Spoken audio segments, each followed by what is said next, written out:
Welcome to the JP8 Report. This is James Pierce with JP8 Report. Thank you for tuning in. This is going to be episode 48, Biden's Bungles.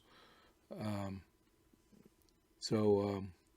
the last few days, there's been a lot of stuff in the news. So two basic things we're going to cover a little bit is Afghanistan and the southern border.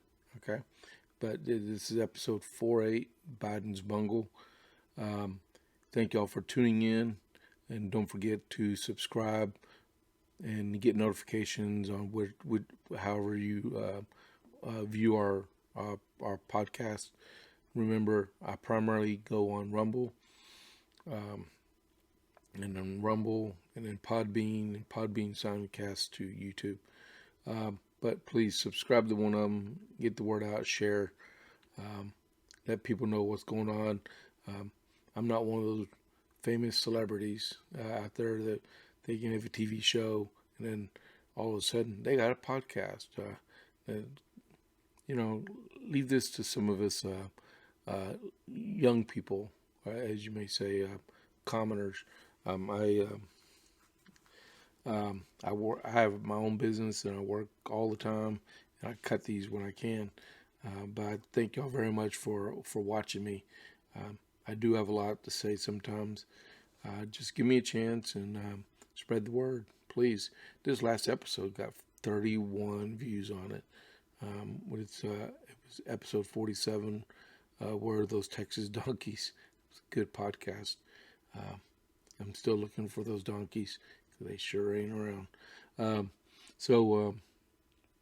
Over the last few days, man, I tell you, I may wear this hat right here. It says Iraqi Freedom, but I was also in Operation Enduring Freedom during the Afghan surge from December 2009 to December 2010. I was with 54th Signal Battalion in Bagram. There projects in CYC. I took my platoon from Fort Hood to go out there. I tell you what, it is totally different now than it was then. Afghan is on its way to a crushing defeat. We've tried, but out of the blue, President Biden said, we're gone, and we're gone by this day. And it was such a rush timeline that they were planning to get out that they're leaving more materials, vehicles, supplies, and Taliban are just sweeping in and picking it all up. They're going from victory to victory. When they say when you have initiative on your side, great things happen, and that's what looks like it's happening in Afghanistan. Just a couple of days ago, Kandahar. I've been to Kandahar. Kandahar is famous in the military for, besides the raid in the very beginning of 2001. But if you've been stationed there, especially when I was there, you had the boardwalk, which was pretty cool to give you a little morale boost. Because they have all kinds of shops and a couple of different restaurants there. You can let your hair down for a couple minutes and go back and do what you're supposed to be doing. They had a hockey rink there. That was cool, where you use inline skates. Definitely can't use ice. And they had a soccer field in the middle of it also. That was cool. But they had the poo pond. Some of y'all's been there and know what I'm talking about with the poo pond. But Herat, Bagram, Kandahar, Ghazni. There's a city after well over 50%, maybe 2/3 of the country is completely occupied by the Taliban again. There were something I was reading last night. They were saying within 1 day to 72 hours, Kabul may be surrounded. Not overran, not sieged, but surrounded. What happened to the 300,000 Afghan soldiers that were trained to defend Afghanistan from the Taliban. They're just falling apart. The government may fall within a month, right after we leave the country altogether. And then, what has been the administration's response out of all this? They're destroying sensitive documents and moving people to the airport, North Kaya. Okay. What is the purpose of all this? We should be taking care of the people that helped us out for the last 20 years, and we're just leaving them there. What happens to all the women and children? What happened to the interpreters that helped us all? I drive around clean, and there's a Pakistani or Afghan lady that's on a billboard. It said girls should make history and write history. That's right. They should make their own history. But these guys are coming in saying they can't have a beyond a third or fifth grade education, and they'll burn their hair or burn their bodies if their hair is too long, and then the men can just go do what they want. That's not even biblical. Okay, I don't see how they can actually understand that. But we had our chance to do what we needed to do, and we were supposed to train the Afghan army to defend them. But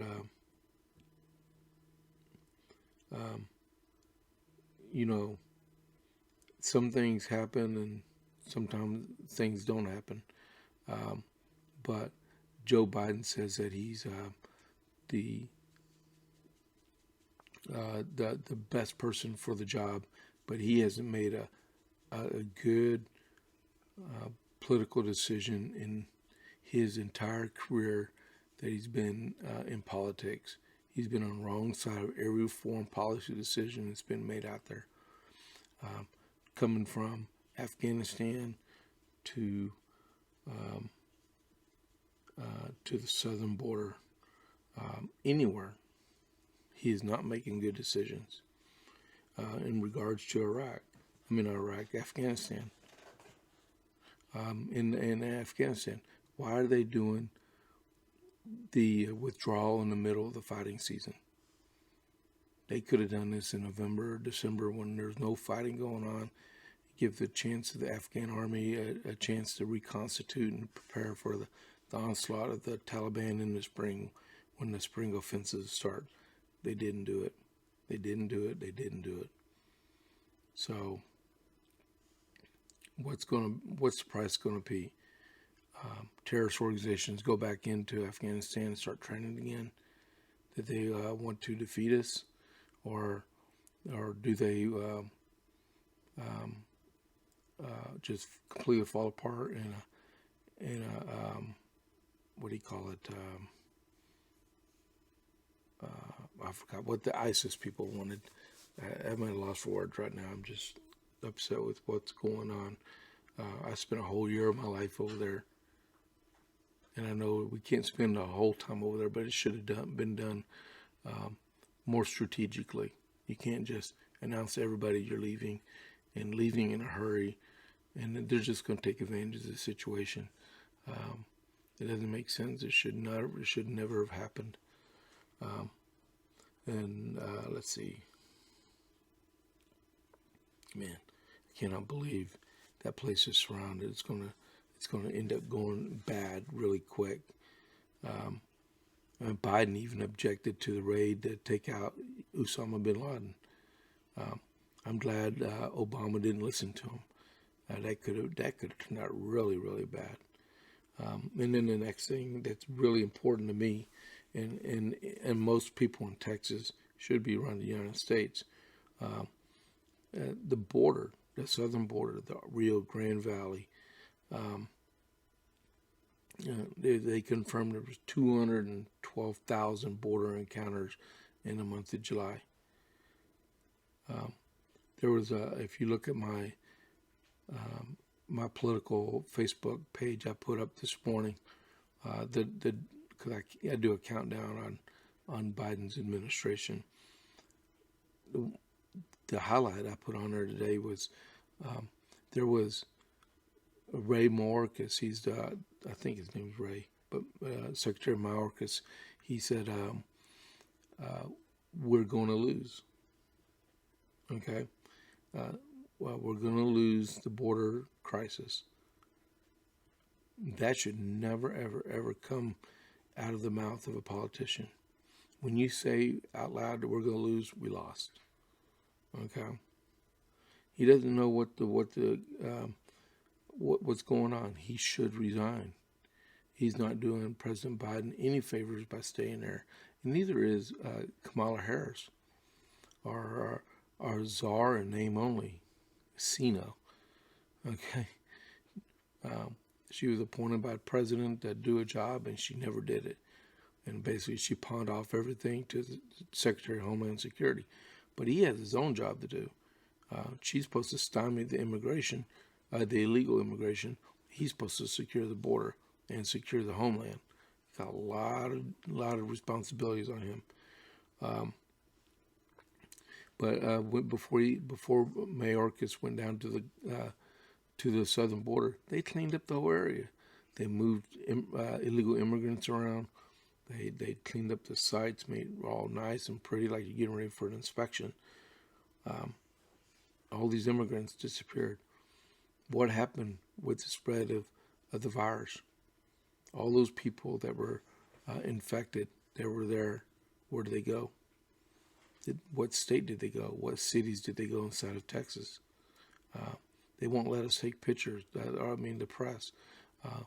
Catholic Charities, which does a lot of immigrant relocation, they forbid anybody from taking pictures of the facilities we're at, even if it's on public land.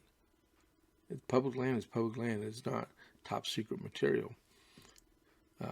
How much tax dollars are we using? If we're giving every family a bus ticket or even an airplane ticket, where's that money coming from? The tax dollars should be used for U.S. citizens, not for transporting illegal aliens from Texas to Maine or Texas to Michigan or California to Washington, D.C. It should not be used in that fashion at all. Where's the transparency? Yeah. We don't know where they're going. There's no logs, no records of where anybody's going.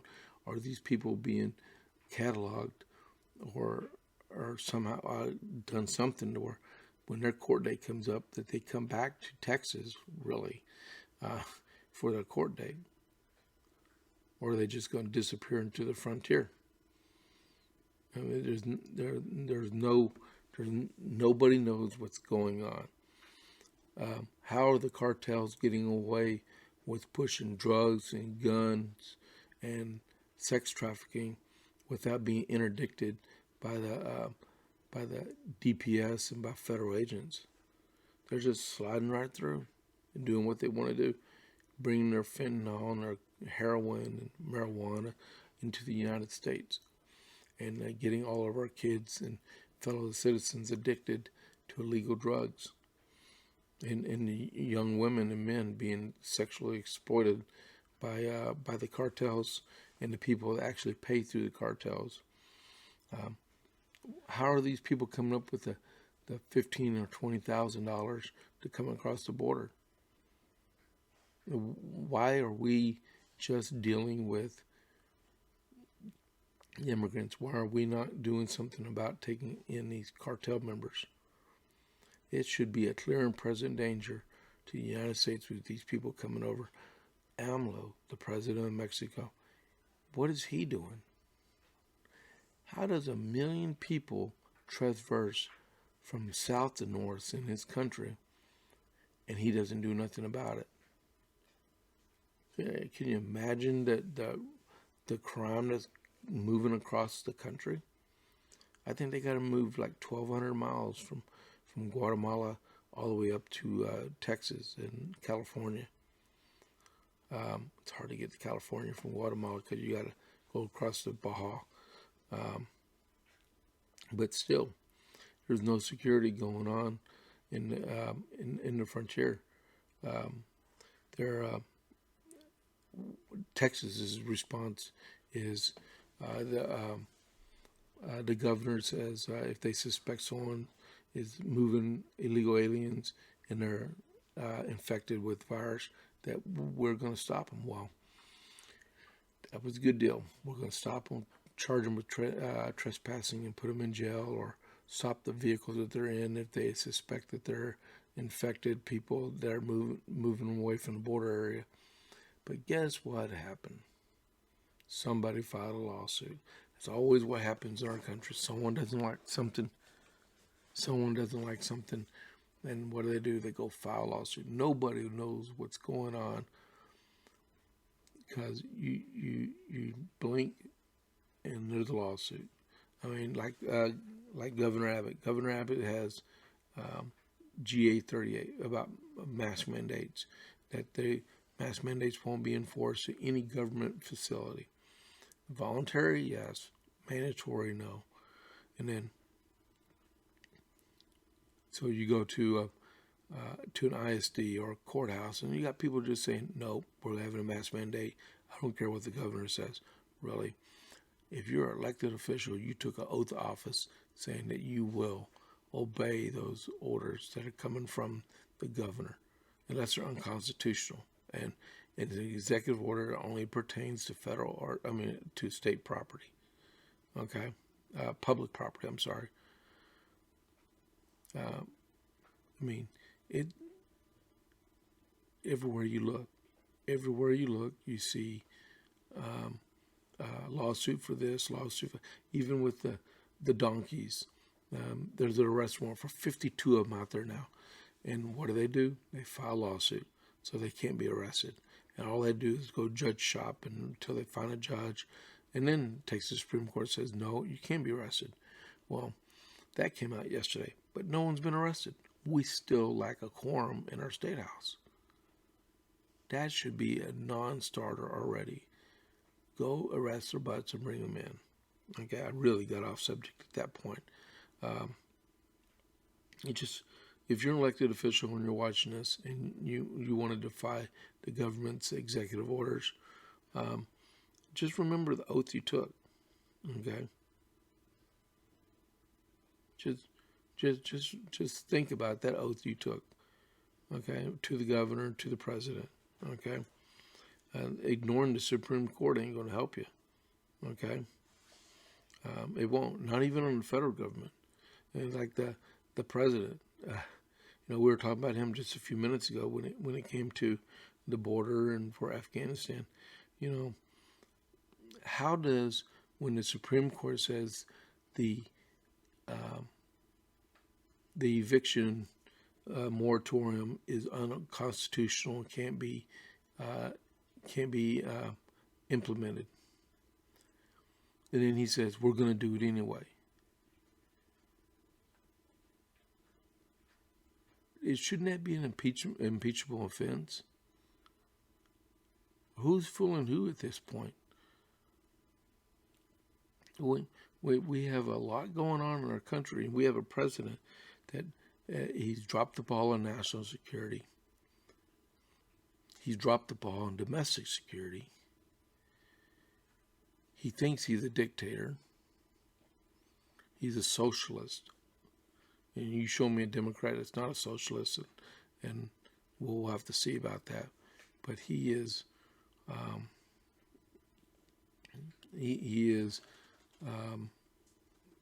out of his bounds. I don't know who's pulling his strings, but foreign security, domestic security, ignoring the laws that are coming, that have been reaffirmed by the U.S. Supreme Court about stuff that he's done that are totally illegal, trying to tax us into oblivion, wealth transfers, tax transfers, making it harder for us employers to actually even get to the point where we can hire employees, because it's easier for them to stay home and earn money than to go out and get a job and earn money and get our economy back on path.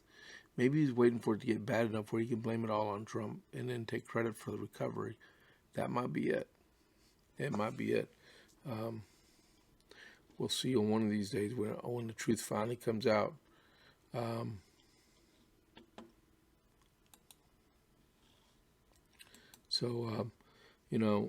then another thing I heard was this interference, like I was telling you about with President Biden. I heard on TV this morning, the educational secretary. I have no clue what his name is. When I was with the White House, because I served in the White House from at Camp David from 02 to 07. I had to know who all the secretaries were, who all the deputy secretaries were, and some of their staff members. Depends on who they were. And he said, and let's see, I wrote it down. Educational secretaries say they will fund any school district that defies the Florida governor. So just bypass the whole state and county government and go straight into the schools if they defy the governor. So what? He just overthrew the state government now. When is this all going to end? If he's going to try to do it to Florida, I can see another lawsuit coming out on that one. Okay, because you're interfering with the state government. It should. So it goes to Florida, goes to Texas, goes to New York, goes to Michigan, goes to New Mexico, California. Is the government? Are we going to have a unicameral government for the entire country, a parliamentary system where everything runs through Washington and there's no state representation? That's when we cease to be a country. And my book here, I always reference the Constitution and a whole bunch of Federalist Papers and Declaration and Common Sense. You know what?